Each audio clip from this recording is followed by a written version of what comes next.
Do you remember a few weeks ago when I made a slightly facetious joke and said that it seemed like the media were more interested or more concerned about young, attractive people dying than slightly wrinkly men? It's definitely a thing. Anyway, I made that comment in reference to Valdo Calocane, yet another foreign killer who was left to his own devices by a nakedly prejudiced British justice system until he did what so many of these people do, that get treated with kid gloves, and ended the lives of a lot of innocent people in an extremely predictable and entirely avoidable manner. Well, they've just started finishing up the inquest into his death. Two of his sons were in court giving evidence, and frankly, some of the things that have come out from it have been genuinely damning, as you might expect, because it turns out what I was joking about seems to have been true all along. If you're young and attractive or of an ethnic minority background, you're important to the government. But if you're male, pale and stale, nobody cares. Son learned of stab victim's death through Instagram. Instagram. Can you imagine that? The only thing I think that could be possibly worse than that is strippergram. Badly dressed female police officer turns up at your house, tells you your dad's been splattered by an imported African immigrant, and then flashes you a baps thinking it'll make you feel better. Don't really think I'd be in the mood, to be honest.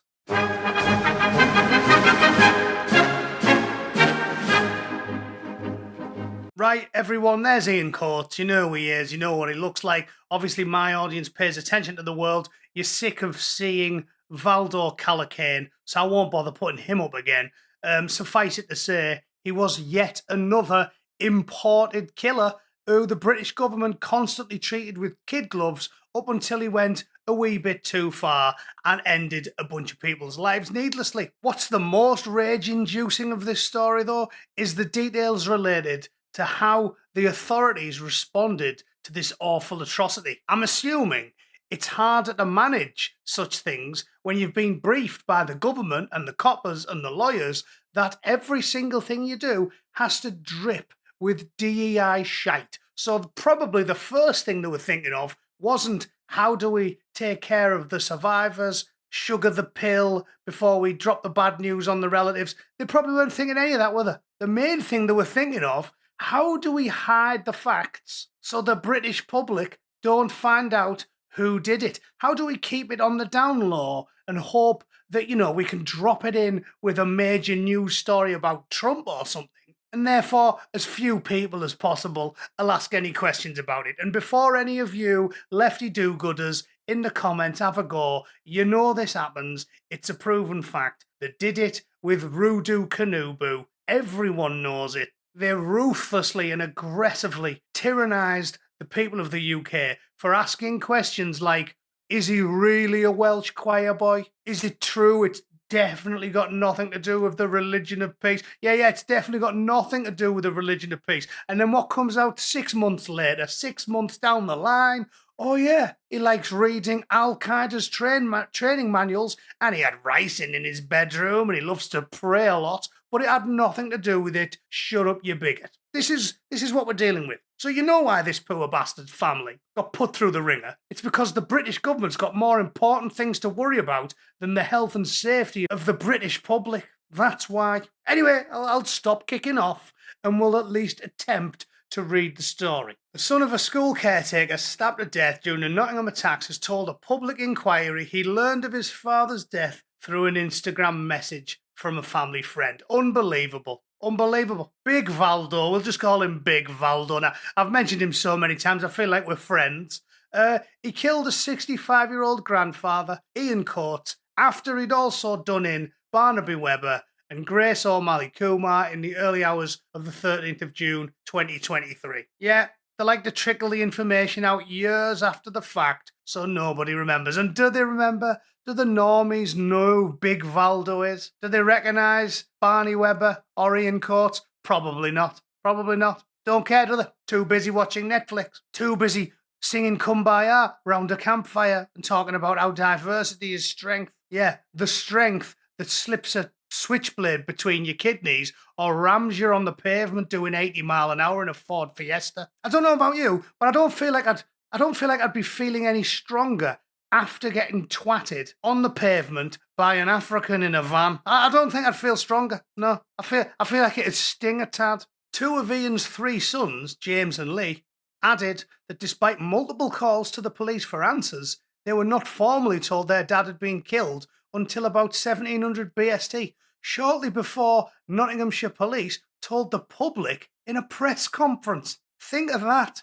Think of that. One quick thinking policewoman probably called them and said, "Lads, are you aware that we're having a press conference about your dad in 10 minutes? It really does beg a belief, this. The pair were the first of the bereaved families to give evidence to the Nottingham inquiry on Tuesday, and it's being held at Mary Ward House in London and chaired by retired senior judge Deborah Taylor KC. It is examining the events that led up to the attacks and the aftermath, and put an asterisk in, it'll be a total whitewash. It'll be a total whitewash. It'll be full of lies. We've had about 5 different grooming gang inquiries, and they always come to the same conclusion. Oh, it's got nothing at all to do with race. No, nothing. I mean, yeah, Puma trackies might make up 3% of the population and do 98% of the diddler gangs, but it's got nothing to do with that. No. Everybody knows old Jewish ladies are just as likely to be sex offenders as 23-year-old men from third world countries. It's obvious if you don't think about it too much. The predetermined outcome is examining the events that led up to the attacks and the aftermath.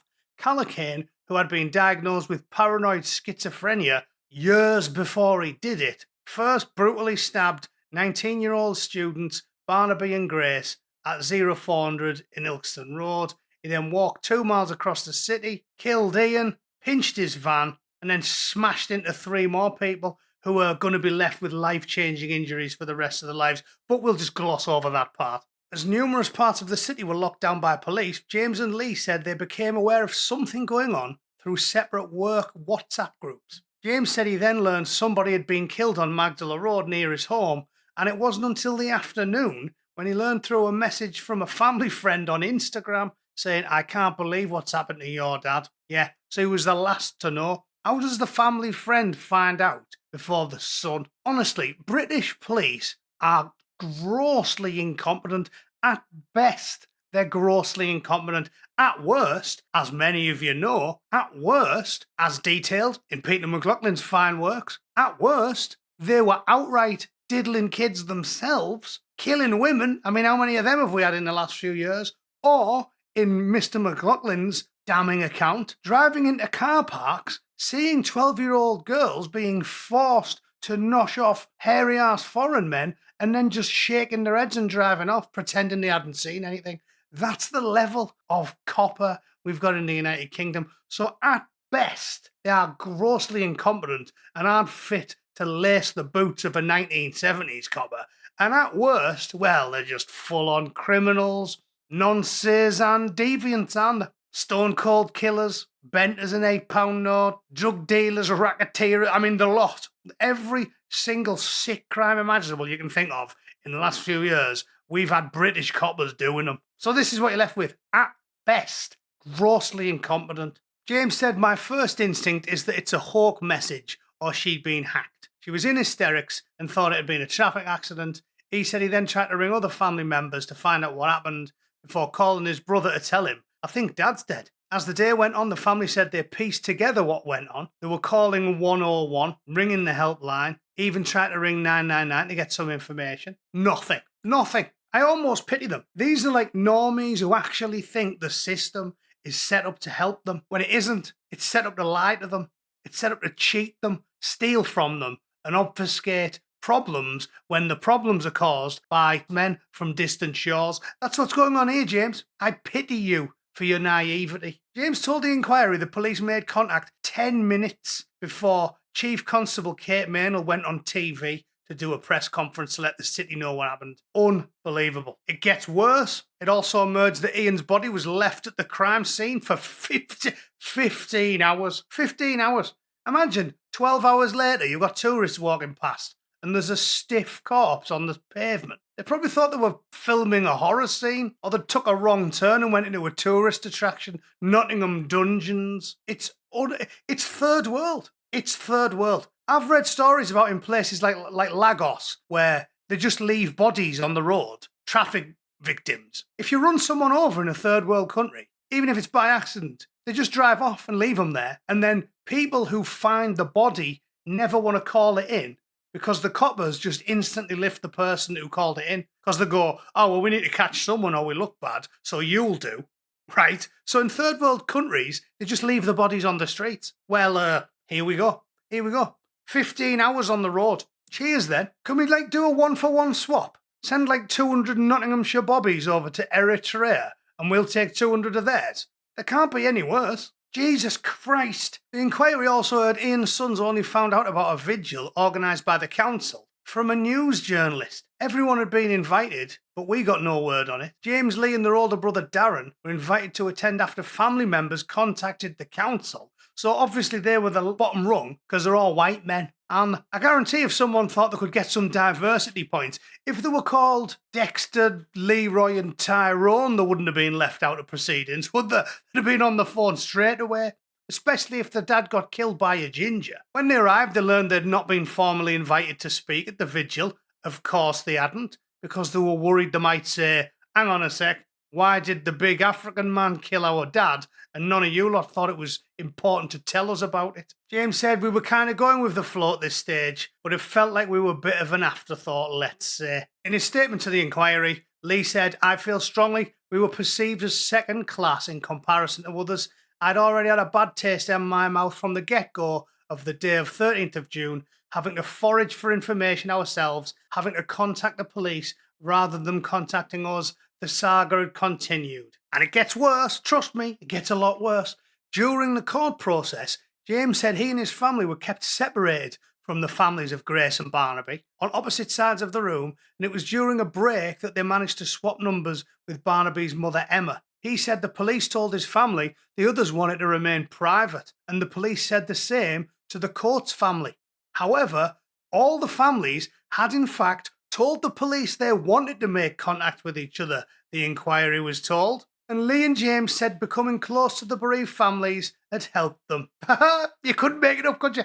It was a cover-up. The coppers, the thieving, dirty, lying, no good coppers, lied to the bereaved family members so they could try and come up with some cover story, didn't they? Just like the Prime Minister and all the senior police did when Rudu Kanubu, the oxygen thief of the chief of the oxygen thieves. I mean, there's a few million of them in the UK these days, but he's the king of them. Just like they did with him, because the person who killed all those innocent children had a little bit of a dusky hue about him, didn't he? So they didn't want to talk about it. They wanted to cover it up until it was all quiet, tell everybody he was a Welsh choir boy who went on Doctor Who. And then when it all died down, release a few details, page 11, little corner, 12 months later. That's what this is all about. Lying to bereaved family members. Can you believe that? These people are, for want of a better word, contemptible vermin. Let's finish up before I have a stroke. James added that he was astounded by further revelations at the inquiry about missed opportunities and police conduct. He also criticised victim support services, said nobody was offered any therapy, but then they got told they could have a yoga instructor. It's unbelievable. I'll tell you what, we'll stop it there. A yoga instructor. It's unbelievable. We stitched you up, we lied to you, we manipulated you, we mishandled your father's corpse. Every single thing we did was pure evil. But, I mean, you can look at this yoga instructor's flaps if you want. You might enjoy yourselves, boys. No, that doesn't take the edge off. Ian, God rest his soul, got killed, murdered in cold blood, not just by Valdor, but by the British government, the Home Office, hundreds of civil servants, Philip Rutnam, he's still my nemesis, and dozens of political activists, judges, open borders enthusiasts, wankers that read The Guardian, BBC journalists, and everybody else that has worked together in the last 25 years to stir this pot, create this awful rat stew that is lawless Britain, packed to the rafters with the dregs of humanity from all four corners of the globe, and then covering for them and enabling the behaviour and slapping them on the wrist again and again and again and again and again, and then letting them do as they please, and this is the end result. Anyone who's watched this channel for more than a few months is aware of it. I'm sick of covering these stories. There's thousands. There's a black kid in Newcastle slashed some lad to death and he got let out of jail after 2 years to make room for Lucy Connolly. Look it up. Look it up. Actually, that's a bit lazy. There it is. Carlos Neto and Lawson Natty. Stone Cold Killers let out after no time at all because that's the country you live in, okay? They're the important ones. They're the first-class citizens. They're the creme de la creme. And this man are the bottom rung, sacrificed on the altar of political correctness by people that despise you, your wives, and your children. Okay? I don't mince my words, but I tell you no lies. If you disagree with any of that, what I've just told you, please let me know in the comments, because I love reading absolute shite typed by the dumbest people on planet Earth. All right, thanks for tuning in, ladies and gents. Like it and share it if you can be bothered, and I'll see you all tomorrow. All right, toodle pip. Cheers.